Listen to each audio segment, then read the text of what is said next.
Kung gusto mo na kukontakin ka niya instantly, ay gawin mo lamang itong napaka-epektibong ritual na ibabahagi ko sa inyo ngayon.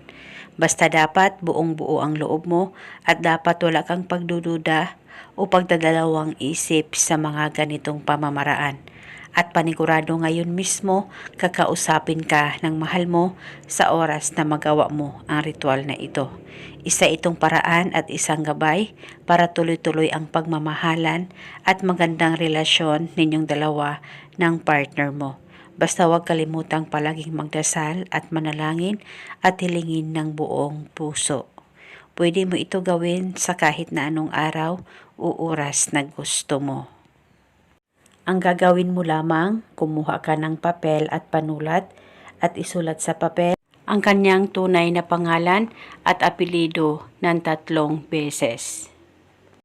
At pagkatapos mo na itong masulat, ay kumuha ka lamang ng isang buo ng dahon ng laurel at isulat mo rin sa dahon ng laurel ang kanyang tunay na pangalan at apelyido ng 1 beses.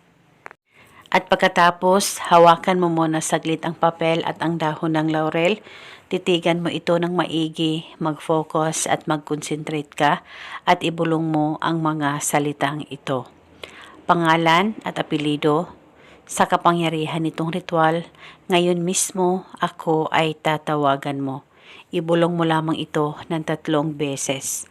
At pagkatapos, kumuha ka lamang ng lighter o posporo at sunugin mo lamang ang papel at ang dahon ng laurel. At kinabukasan, pwedeng ulitin ang paggawa nitong ritual sa kahit na anong oras na gusto mo. At depende po sa inyo kung hanggang kailan nyo po gustong gawin ang ritual na ito, lalong-lalo na kung gusto mo na palagi kanyang tatawagan o kukontakin, ay mas mainam na gawin mo ito 1 beses sa isang araw. Basta depende na po sa inyo. Pwede ka rin gumawa ng iba't ibang ritual na binahagi ko. Kahit ilan pa ang ritual ang gusto mong gawin na pagsabayin sa isang araw, ay wala pong problema. At eto muna sa ngayon. Maraming salamat po sa panonood.